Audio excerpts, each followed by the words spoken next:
네, 안녕하세요. 제가 제목을 이렇게 갖고 왔습니다. 공동체 의사결정. 말씀은 사도행전 15장 말씀인데요. 15장 전체 말씀인데 길어서 읽지는 않겠습니다. 우리가 너무 잘 아는 말씀입니다. 예루살렘 공의의 말씀이거든요. 그래서 그 바울과 바나바 또 베드로, 야고보가 이렇게 예루살렘에 모여서 그 디아스포라에서 일어났던 일들에 대해서 이제 의논하는 그 상황이거든요. 여기가 이제 공동체 예루살렘 공의회가 일어나면서 의사결정을 하는 그 과정인데요. 요걸 한번 좀 살펴봤으면 좋겠다라는 생각을 제가 들어서 한 15분 정도 나누려고 합니다. 사실은 현장 이야기잖아요. 우리가 현장 이야기를 잘 들어야 될 필요가 있다는 생각이 듭니다. 이게 무슨 말이냐면 누가의 안에 우리가 학원 사역, 학사 사역을 열심히 하고 있는데 사실 누가의 입장에서는 그곳이 현장, 필드 이야기잖아요. 필드에서 정말 하나님이 하시는 일, 이게 하나님이 지금 선교를 하고 계시는 일인데 이방인들이 죽게 돌아오고 하나님이 행하신 모든 일이 우리 의료 사회 가운데 특히 누가들을 통해서 일어나고 있는 또 간사님들을 통해서 학원에서 일어나고 있는 일들 이 현장 이야기를 저희는 좀 잘 들었으면 좋겠다. 이런 생각들을 하게 되거든요. 우리가 회의할 때 이 사회에서 다룰 이야기는 사실은 하나님이 현장 가운데에서 일하신다는 것을 나누는 거잖아요, 사실은. 근데 그런 부분에서는 회의하러 올 때 그런 기대감이 있어야 되는데 사실은 좀 무거운 마음으로 오는 것도 또 현실적으로 그렇다는 것도 말씀을 드리게 됩니다. 이방인이 죽게 돌아오고 이 하나님이 행하시는 모든 일 이게 이제 하나님의 성교고 제가 이제 개인적으로 이런 현장 이야기를 듣는 거를 사실은 좋아합니다. 저는 이제 성교와 관련된 일들을 행정을 하고 있기 때문에 어, 뭐 선교사님들하고 식사하고 간사님들하고 식사하면서 간사님 사역 듣는 얘기가 사실은 제일 재밌어요. 그래서 점심시간에 찾아오시는 간사님하고 저는 한 달에 한 번씩 꼭 식사를 하거든요. 유 간사님하고 식사를 되게 자주 하는 편인데 그럴 때마다 간사님이 어떤 사역을 하시고 어떤 생각을 갖고 있는지 그게 참 들으면서 마음이 이제 제가 어떨 때는 되게 하나님 이렇게 일하시는구나라는 것도 느끼지만 또 한편으로는 또 짠한 마음도 있는 게 사실이거든요. 저는 선교사님들 만날 때마다 사실은 개인적으로 식사를 하는 거를 되게 좋아합니다. 정말 선교 현장에서 하나님이 하시는 일들을 들을 때 제 마음이 뜨거워진다는 것을 항상 느끼는 거죠. 근데 문제는 그런 얘기를 듣다 보면 여기에 항상 다툼과 변론이 있다는 거죠. 선교를 잘하는 바울이 선교를 해도 다툼과 변론이 현장 가운데 있습니다. 근데 이 말은 사실 어쩌면 위안이 되죠. 우리도 늘 싸우잖아요. 지금 누가의 안에서. 현장에서 하나님이 하시는 일도 있지만 안타깝게 다툼과 변론이 있습니다. 다툼과 변론, 하나님이 하신 일 이런 것들이 현장에서 예루살렘으로 이제 가지고 오는 거죠. 여기서 이제 보내기로 작정을 하거든요. 어, 샌딩 하는 거죠. 우리도 지난 시간을 돌아보면 누가의 안에 되게 갈등이 많았어요. 저는 진짜 누가에 이렇게 살아간다는 게 쉽지 않다는 걸 느낍니다. 진짜. 갈등이 있는 게 너무 쉽지 않아요. 그 갈등이 너무 오래 가는 것도 너무 힘들었어요, 사실. 대경에서 한 번 겪으면서 이게 이렇게 오래 갈 거라고는 상상을 못 했지만, 근데 그게 우리의 현실이고 갈등이 있다는 거죠. 근데 저는 우리가 경험했던 그 어려운 갈등을 누군가는 좀 들어줬으면 좋겠다. 그런 생각을 한단 말이에요. 사회자들은 다 그런 생각들을 하는 것 같아요. 현장에서의 갈등과 적지 않은 다툼과 변론, 예, 뭐, 모르시는 분들도 있겠지만 배경도 문제가 있었고 부경도 어려운 문제들이 있고 또 각 지역마다 그런 어려움들이 다 있다는 말이죠. 이게 이렇게 오래 갈 거라고는 생각을 못 했는데 그럼에도 불구하고 우리가 공동체가 결국은 저는 왜 계속 하느냐 이런 어려움이 있으면서도 결국 우리가 사랑하기로 결정한다는 거죠. 이 공동체가 계속해서 꼭 부부 관계 같아요. 싸우지만 갈등이 있지만 여전히 우리가 사랑하기로 결정한 거예요. 계속 사랑하고 있다는 거죠. 이게 하나님이 하시는 일, 하나님의 성교 이런 게 그 현장의 다툼과 변론이 다 있고요. 그걸 우리는 이 사회로 가져올 수 있어야 돼요. 가져와야 되고요. 가져올 수 있는 구조가 돼요. 만약에 이 사회가 그걸 듣지 않는다면 정말 이 사회는 정말 힘듭니다. 그렇죠? 가져온 이야기를 듣는 시간. 그게 무슨 이야기를 들을까? 무슨 이야기들 할 수 있을까? 누가 이야기를 할까? 뭐든지 이야기할 수 있을까? 뭐 그런 생각들 해보게 돼요. 사실은 저는 사역보고가 있으면 좋겠다는 생각을 늘 해요. 우리 뭐 여기 학사학원에서도 실행위가 있으니까 실행위를 통해서 우리가 어떤 일들이 일어나고 있는지 또 간사님을 통해서 어떤 일들이 일어나고 있는지 그런 것들이 보고되면 좋겠다.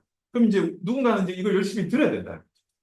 말하고 싶은 사람이 있고 열심히 들어줘야 되는 사람이 있는데 말할 기회도 안 주고 듣지도 않으면 사실 이 사회는 왜 존재하는가? 네, 좀 그게 늘 고민인 거죠. 지방에서 올라올 때는 사실은 많은 말을 갖고 올라옵니다. 근데 못하고 가요. 지방에 있다는 거를 의미하고 있습니다. 바울과 바나바는 현장 선교사죠. 그 사람들이 샌딩을 받아서 교회에 와서 말합니다. 그렇죠. 이 사회가 이제 중앙이잖아요, 여기가. 중앙의 입장에서 볼 때 외부자라는 이미지, 지역이 외부자라는 뜻은 아닙니다. 오해하지 마십시오. 바울과 바나바의 이야기를 듣는 게 중요하죠. 모든 문제의 시작은 대부분 다 현장입니다. 현장. 그래서 우리가 탁상 공론 안 하려면 현장의 얘기를 잘 들을 필요가 있습니다. 우리 공동체가 진짜 잘 듣는가? 또는 말할 기회를 주는가? 뭐 이런 것들을 한번 생각해 볼 필요가 있는 거죠. 현장 선교사와 더불어서 예루살렘에 있는 사실은 국내 사역자의 이야기도 들려옵니다. 베드로가 얘기를 해요. 안디옥만 현장이 아니라는 거죠. 예루살렘도 현장이에요. 그렇게 말하면 사실 이 중앙도 현장인 거죠. 국내 사역자의 이야기도 들려옵니다.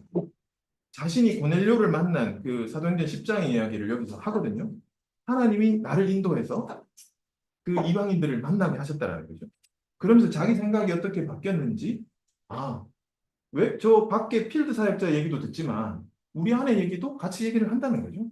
그래서 저는 현장과 본부 사역자, 우리가 간사들의 사역과 누가들의 사역 또는 이사들, 그죠? 지역과 본부 이게 이제 다양한 측면의 얘기가 이 사회에는 들려질 필요가 있다라는 걸 말씀드리는 거죠. 근데 교회 지도자 야고보, 뭐 지역교회 담임 목사님이잖아요. 야고보도 자신의 얘기를 해요. 그러니까 리더십의 이야기도 당연히 들어와야 됩니다. 저는 사실 이제 이사회에 오면 당연히 이제 이사장님과 뭐 대표님이 회장님이 이런저런 얘기들 하시잖아요. 그 얘기를 듣고 싶은 거죠.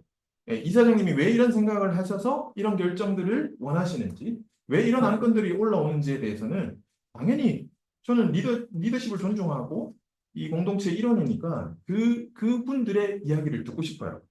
어떤 생각을 말씀하시는지.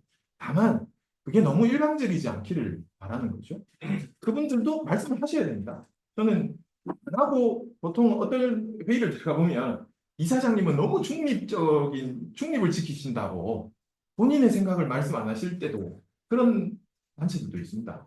물론 뭐 충분히 어떤 의도인지 존중도 되지만 사실은 우리 이 공동체 안의 리더십이 하나님을부터 어떤 생각을 갖고 계신지 당연히 저는 그게 좀 드러났으면 좋겠다.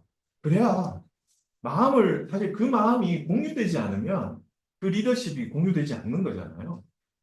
리더십이 원하는 걸 설명을 잘 해주셔야 그걸 듣고 또 우리가 따라가는 팔로우십이 생겨나는 거지. 리더십이 혼자 설명하지 않고 하는 리더십을 쫓아가기란 팔로우 입장에서 정말 어렵거든요. 그래서 이게 좀 다 일방적이지 않았으면 좋겠다라는 생각들이 있습니다. 어쨌든 야고보도 내부자로서 또 리더십의 위치로서 여러 가지 얘기들을 할 수 있다는 거죠. 우리가 듣는 것이 중요하다는 건 다 아는데요. 사실은 꼭 들어야 하는 내용은 성경의 메시지입니다. 우리가 여러 각 파트의 현장과 본부의 얘기를 들어야 되지만 꼭 들어야 할 것은 선지자의 말씀인 거죠. 야고보가 아모스 9장을 인용하면서 다윗의 장막 이야기를 해와서 지금 이 상황을 다시 해석하잖아요. 저는 이게 성경에서 우리가 하는 것들을 반추해서 성경님이 하시는 얘기를 들어야 된다는 거죠. 성경이 하는 말을 들어야 되잖아요.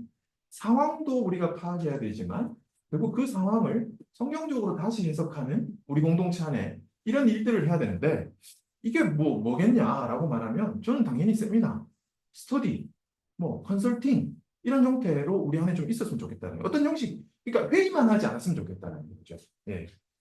저는 학원 사역 세미나, 학사 사역 세미나 이거 하자고 여러 번 제안 드렸지만 너무 강력하게 말하면 네가 해 가실 것 같아서 제가 한두 번 얘기하고 내상 사기 얘기 안 했는데요. 우리가 안 하는 건 아닙니다. 우리가 정책 수련회, 정책 세미나를 하죠. 1년에 한 번 하죠.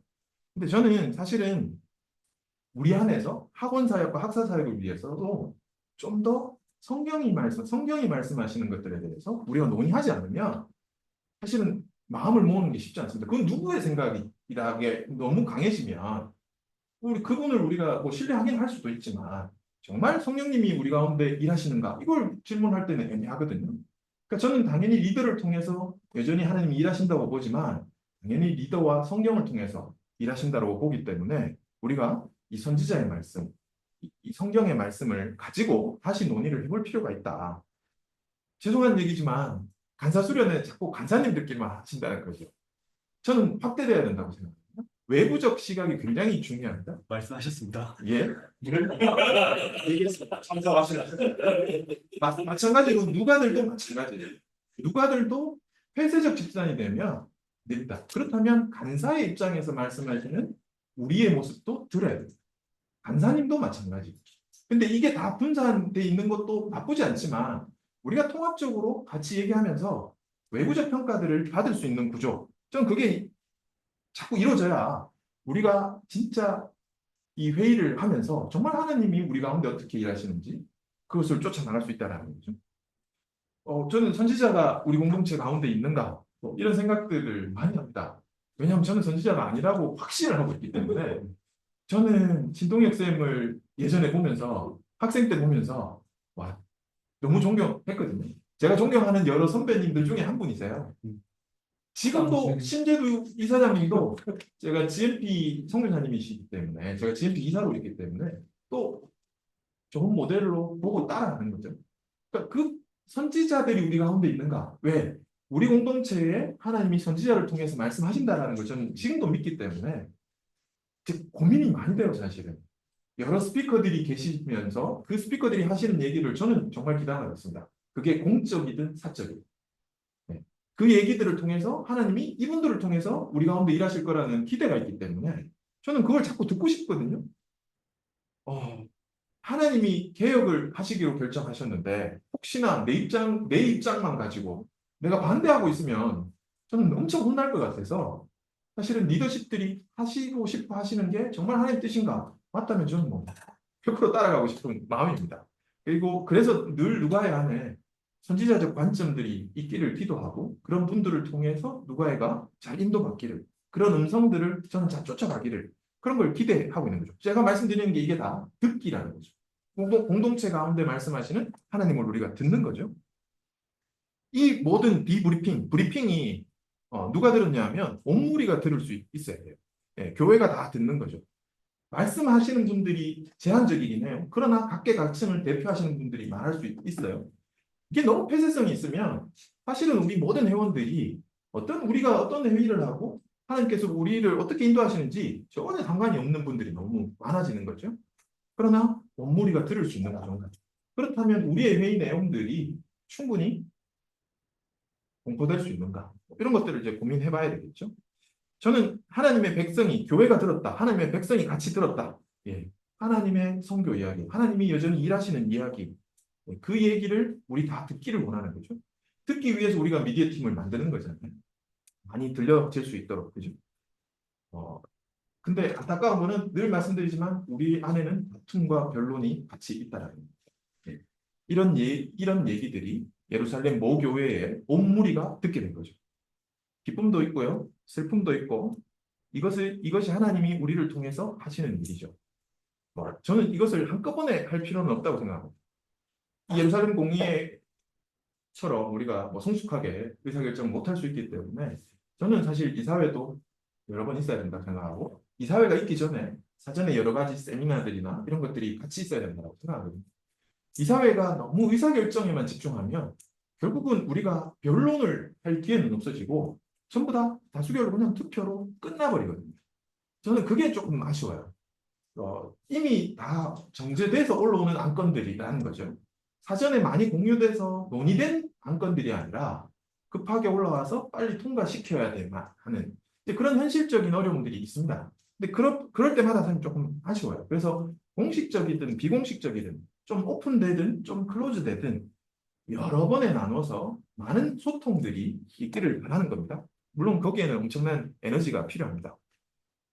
예루살렘 공의회 이제 그 선교위원회에 많은 변론들을 이제 하면 여기에서 의사결정을 합니다. 이렇게 우리가 이렇게 모여서 의논하고 변론하는 것이 의사결정을 위한 것이죠. 사실 많은 변론들이 오고 가는 게 쉽지 않아요, 현실적으로. 예, 뭐 한국 사람들 이 회의 토론 논의하는 게 어렵잖아요. 특히나 우리 가운데 편향된 시각이 있을 때는 정말 이 과정을 다 생략하고 싶은 마음이 막 굴뚝 같아집니다. 저도 아 이거 왜 했지 싶은 생각이 들어요. 너무 편향적인 생각이 한두 번만 있어도 회의는 진짜 어려워집니다. 그렇기 때문에 그거를 과정을 생략하기를 원하고 축소시키기를 원하는 마음이 제 가운데 들어온다는 거죠. 사실 쉽지 않아요. 근데 사실은 편향된 시각이 있기 때문에 많은 변론을 해야 된다는 것도 사실이거든요. 뭐, 한 번에 다 할 수 없고, 지속적으로 우리가 소통할 수 있는 그런 거버넌스 구조, 이 의사결정 구조, 저는 그게 우리한테 중요하고요. 결국 우리가 의사결정을 어쨌든 해야 되는데요. 그 의사결정을 하게 될 때 그 의사결정의 주체는 결국 누구냐? 성령과 우리라는 거죠. 성령과 우리가 이렇게 의사결정하기로 했다. 이게 예루살렘 공회의 결정이 되는 겁니다. 그래서 여기에서 이 성령과 현장 선교사, 국내 사역자, 뭐 목사, 선교사 제가 아까 쭉 설명을 했잖아요. 이게 의사 결정의 구조가 됩니다. 이게 이제 거버넌스 구조죠. 어쨌든 의사 결정은 성령과 우리가 하는 거죠. 모두 참여할 수 있죠. 다양한 직능의 사람들이 의사 결정에 참여하는데요. 쉽지 않은 이야기를 제가 하고 있습니다. 이 구조 속에서 현장 선교사 바울은 우리가 사실을 당연하게 얘기할지 모르지만 사실 이 사람이 얼마 전까지만 해도 교회의 박해자였어요. 예, 대항마였어요. 예수 믿고 변화됐다고 하지만 과거의 한 짓을 보면 이 사람을 어떻게 믿을 수 있나 이제 이런 생각이 든단 말이에요. 그러니까 사실 우리가 회의라는 걸 해보면 나에 대해서 반대했던 사람들 분명히 이 가운데 있습니다. 그럼에도 불구하고 우리가 회의를 해야 되는 거는 그 사람의 이야기조차 바울의 이야기조차 얼마 전까지만 해도 우리를 핍박했던 바울의 이야기조차 듣는 구조라면 저는 그 구조는 건강한 구조다라는 생각이 들거든요. 뭐 간사님, 지부, 심지어 지역 누가의 이야기들, 중앙의 이야기들 저는 이런 것들이 소통이 되는 구조였으면 좋겠습니다. 성령과 우리가 이 의사결정의 주체로서 많은 의논과 변론 후에 의사결정을 할 수 있으면 좋겠습니다. 요즘 이 의사결정 과정이 왜 중요하냐면요. MZ세대 공부를 열심히 해보면 의사결정 구조에 참여하지 않으면 그 결정을 따르지 않는다는 게 지금의 시대가 얘기하는 겁니다. 결정을 선배들끼리 하고 그걸 통보하면 당연히 꼰대 소리 듣습니다. 그게 아무리 좋은 결정이라도. 그죠? 그래서 이런 과정에 참여시키는 것. 저는 그 자체가 미션이고 그 과정이 이미 그 과정을 통해서 공동체 스피릿이 공유되는 거죠. 사실 그 자체가 사역으로 보면 우리가 그 과정을 너무 생략할 필요가 없다라는 거죠. 긍정적으로 여러 사람들을 특히 젊은 친구들을 우리가 참여시키면서 그들의 얘기들을 같이 듣고 같이 의사결정하는 이 구조를 좀 갔으면 좋겠어요. 그래서 당연히 제가 말씀드리지만 이렇게 얘기하면 굉장히 이제 더디 갈 수밖에 없는데요.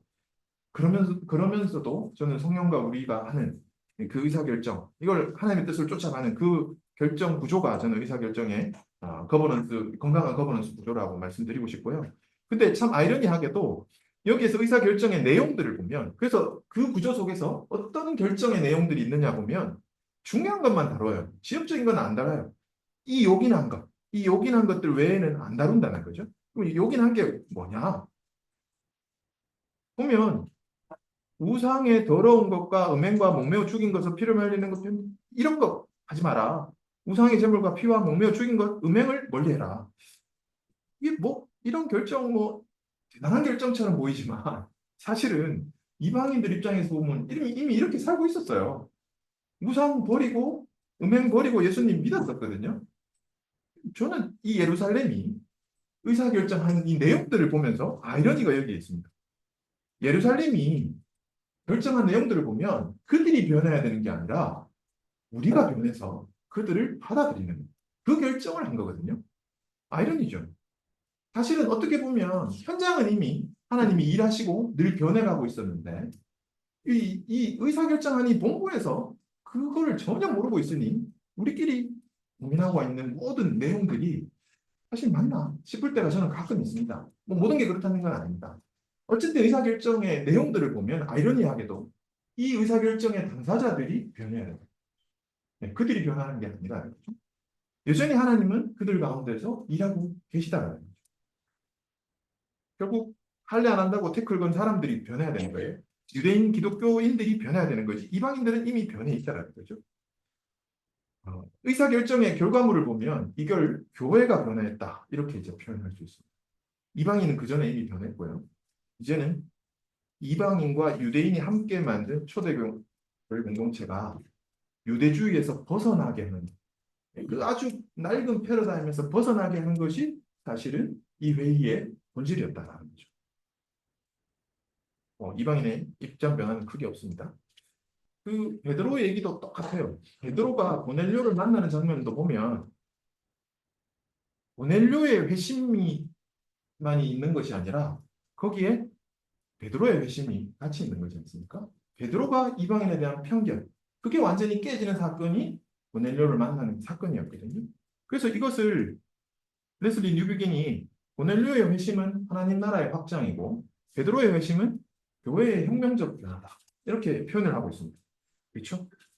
복음을 전하면 복음을 받는 대사자도 변하지만 복음을 전하는 당사자가 패러다임이 바뀐다는 거죠.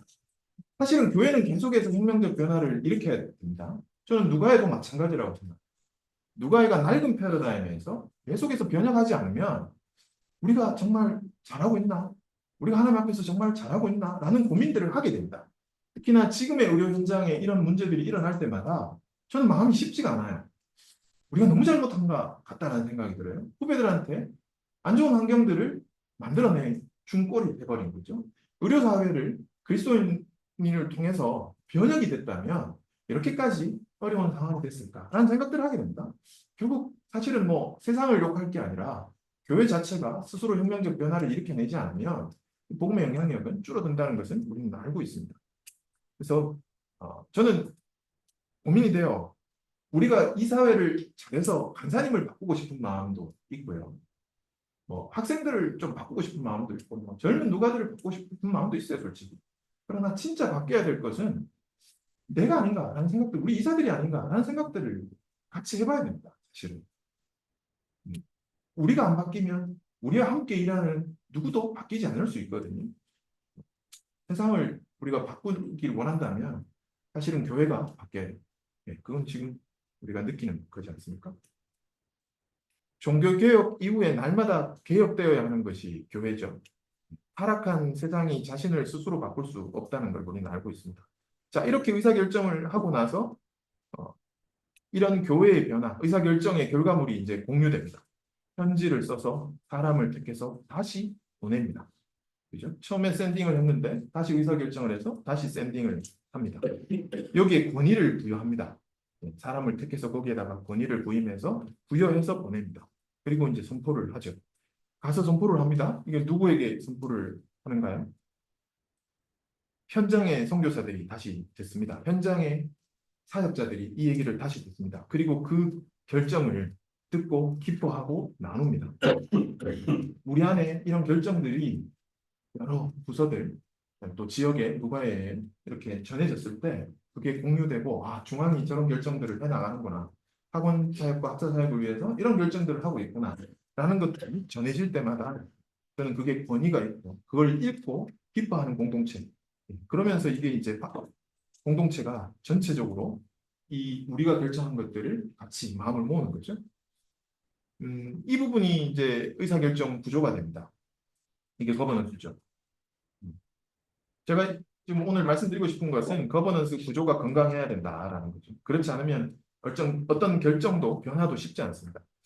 변화가 필요한 것 같아요. 저는 뭐 세상이 빠르게 변하고 우리 현장도 빠르게 변하는데 이전에 했던 방식들이 통하지 않는다는 걸 느낍니다. 선교 현장이 실제로 그렇거든요. 코로나 이후에 선교사님들 저는 선교단체에서 일을 하다 보니까 너무 많이 느낍니다. 옛날 패러다임이 지금 안 통하는 것 때문에 선교사님들이 고군분투하는 누가에도 좀 마찬가지라는 생각이 듭니다. 과거에 우리가 했던 학원 사역들이 잘 안 된다는 얘기가 아니라 그 패러다임을 더 발전시키고 변화시킬 필요들이 분명히 있어 보인다는 거죠. 분명히 하나님께서 여전히 일하고 계신다는 확신을 갖고 있습니다. 과거에 일하셨던 하나님이 지금은 놀고 계신 게 아니잖아요. 거리두기 3단계 여전히 하고 계신 게 아니잖아요. 근데 문제는 우리가 과거의 방법이 통했기 때문에 현재도 그것이 통할 거라고 생각하면 그것도 오산이죠. 건강한 의사결정 구조를 만들고 거기에서 우리가 잘 논의된 것들을 통해서 우리 공동체가 좀 변화되었으면 좋겠다라는 생각들을 하고 있습니다. 사실은 이 생각은 이미 오래전부터 누가해를 바라보고 제가 하고 있는 생각들이지만 그래도 늘 고민이 돼요. 그래서 회의 자리에 올 때마다 뭐 중앙이사회에 올 때, 운영위원회에 열심히 나올 때, 또 학사학원사회부도 이렇게 오고 제가 또 선교부도 같이 들어가 있으면서 이렇게 하면서 참 이런 의사결정 구조에 제가 많이 들어가면서 너무 사실은 힘들었어요. 차라리 액팅하는 게 좋다. 저는 총무가 제일 맞구나. 이런 생각을 요즘 너무 하게 됩니다. 의사결정의 자리는 정말 부담스럽습니다. 제가 누군가를 대표해서 이 자리에 와 있다는 것 자체가 굉장히 사실은 부담스러워요. 지역 누가에 사실 중앙에서 어떤 의사결정들을 제가 지역에 가서 얘기할 때 그 뉘앙스나 그게 어떻게 전달될까 굉장히 두렵습니다. 제가 한 번 얘기했다가 아이고 공부는 왜 그러냐고 분명히 그렇게 말씀하시는 분들이 있거든요. 그럴 때마다 진짜 어려워요. 저는 제가 혹시나 잘못 전달할까 봐 또는 제 생각이 너무 강해서 이 본부의 생각들을 제 나름의 해석으로 잘못 전달할까 봐 굉장히 사실은 부담스럽습니다. 의사결정은 너무 부담스러워요. 차라리 정해지는 일을 열심히 팔로우하고 열심히 일을 하는 게 재밌었다는 생각이 들 정도로 의사결정이 왜 힘든지 잘 모르겠어요. 올 때마다 사실 무거운 마음으로 옵니다. 그래서 오늘 제가 올 때는 하고 싶은 얘기 조금은 제가 하고 싶어서 기사장님한테 부탁을 드렸던 건데요. 용서해 주시고요.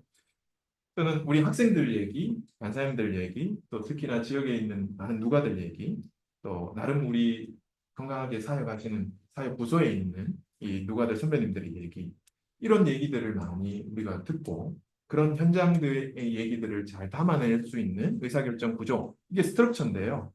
제가 사실은 이런 구조를 바꾸는 작업을 실은 여러 공동체에서 경험했습니다. 제가 주도적으로 하기도 했고, 제가 이걸 참여 교육 구조 안에서도 이런 구조를 했는데요. 하고 나서 사실은 되게 잘 바꾼 조직도 있지만 잘 바뀌었는데 잘 안 되는데도 제가 경험했어요. 이걸 제가 한 7, 8년 정도 이런 이제 거버넌스와 관련된 연구를 좀 하면서 왜 그럴까? 왜 잘 안 될까?라고 했을 때 제가 하나 뒤에 느꼈던 것은 문화를 만드는 것. 이걸 같이 하지 않으면 사실 바뀐 구조가 바뀐다고 해서 우리가 어떤 시스템을 이게 안 되니까 이 시스템을 바꾸잖아요. 이 형태가 지금 너무 안 되니까 또 새로운 걸 제안한단 말이에요.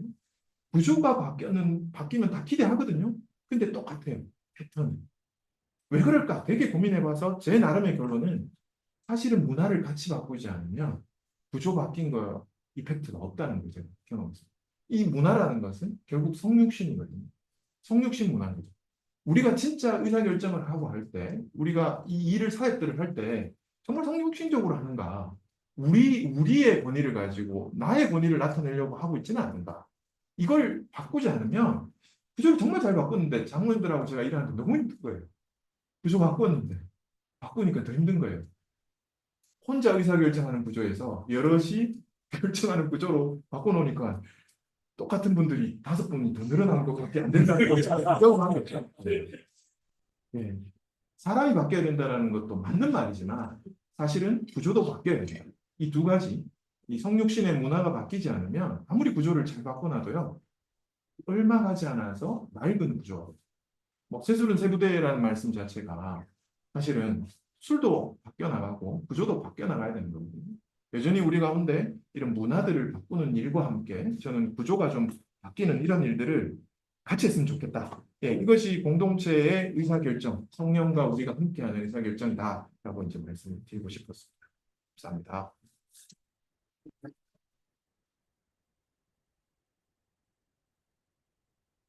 네, 말씀 감사합니다. 저는 술을 바꾸도록 하겠습니다. 네. 이 쇼크의 암도 이렇게 되면 굉장히 어려워집니다.